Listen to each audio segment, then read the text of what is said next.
ત્વમેવ સર્વમ મમ રંગદેવ.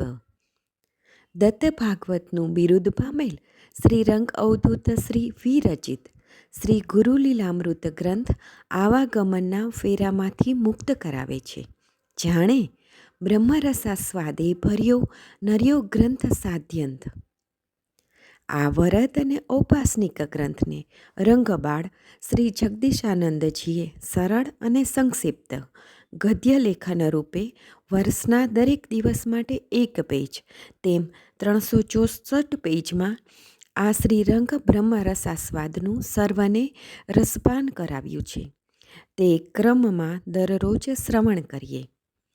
દત્તબાવનીના ગાન પછી આ એક પેજનું પઠન કરવું શ્રેયસ્કર છે. અધ્યાય 25 રવિવાર. અલખજી નિરંજનને કહે છે કે હે નિરંજન, પેલા વાલ્મીકીનો પરિવાર ગુરુજી પાસે આવ્યો. તેની પત્નીએ આ પવિધિ કહી સંભળાવી. તેના પતિને પુનઃ ઘરે મોકલવા અને તેને તેની મૂળ જાતિના ભાનમાં લાવવા કંઈક બોધ દેવાની વાત કરી. તેની પત્નીની વાત સુણતા શ્રી ગુરુદેવે સૌના માટે ગૃહસ્થાશ્રમના નિયમોનો બોધપાઠ વર્ણવ્યો છે.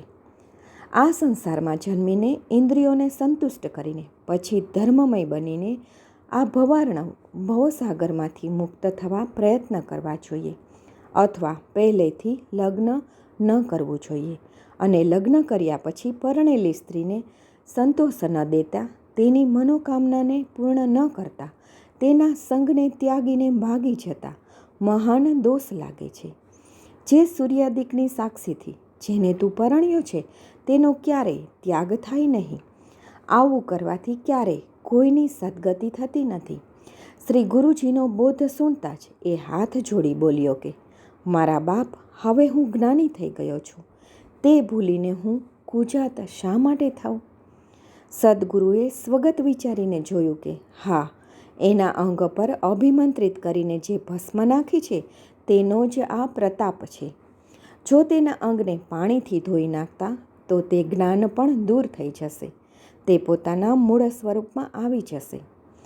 એમ વિચારી પોતાના એક શિષ્યને બોલાવીને કહ્યું, જા, જે દ્રવ્યલોભી હોય અને વાણિજ્ય વેપારે જે રત હોય તેને અહીં લાવો. ગુરુ આજ્ઞા પ્રમાણે શિષ્ય ગામમાં ગયો અને જે પ્રમાણે ગુરુદેવે આજ્ઞા આપી હતી તે પ્રમાણે એક લોભી વિપ્રને લઈ આવ્યો. એ દ્રવ્યલોભી બ્રાહ્મણને શ્રી ગુરુએ તેની પાસે બોલાવ્યો અને કહ્યું કે આને તું સ્નાન કરાવ, અને સ્નાન કરતાં તેના શરીર પરની ભસ્મ દૂર થઈ જશે અને તે તેની મૂળ જાતિમાં આવી જશે. શ્રી ગુરુદેવના આદેશ પ્રમાણે પેલા પતિત દેહ પર પાણીના ઘડા ભરી ભરીને રેડતા તેના શરીર પરની વિભૂતિ દૂર થતાં જ તે સઘળું ભૂલી ગયો. તેની બધી ભ્રાંતિ દૂર થતાં તેની પત્ની અને તેના બાળકો પાસે ગયો. તેની પત્નીને તેણે આલિંગી અને બોલ્યો, તમે બધા અહીં કેમ આવ્યા છે? બોલો, શું કામ પડ્યું? થોડી વાર વિસ્મિત થઈ સ્ત્રી પુત્ર સાથે તે પોતાના ગૃહે ગયો. ત્યાંના બધા લોકો આ કૌતુક જોઈ વિસ્મય પામી બોલ્યા કે આવો અભિનવ પ્રસંગ તો અમે ક્યારેય દીઠો નથી. ત્રિવિક્રમ ભારતીને પણ આ જોઈને નવાઈ લાગી.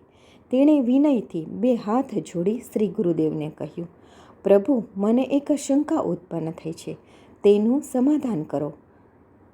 કે આપે જાતિહીનને જ્ઞાન આપ્યું અને અંગ પરથી તે તત્ક્ષણ દૂર કર્યું. આ વિભૂતિ ભસ્મનો મહિમા આપ મને સમજાવો. ત્યારે શ્રી ગુરુદેવે સહજમાં સહજ રીતે કહ્યું કે જે ભસ્મ દેહ પર નાખવાથી તે પતિતને મહાજ્ઞાન પ્રાપ્ત થયું અને એ જ ભસ્મને દૂર થતાં તે જ્ઞાન દૂર થયું. તો આ વિભૂતિ મહિમા છે, એને કોઈ સીમા નથી. ઈશ્વર પણ સ્વયં આ વિભૂતિ દેહ પર ધારણ કરે છે.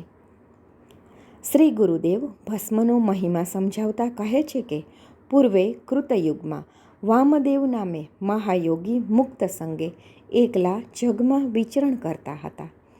તે મહાજ્ઞાની અને શાસ્ત્રવિદ કર્મયોગી જીતેન્દ્રિય જટાધારી આખા શરીર પર ભસ્મ ધારણ કરતા હતા.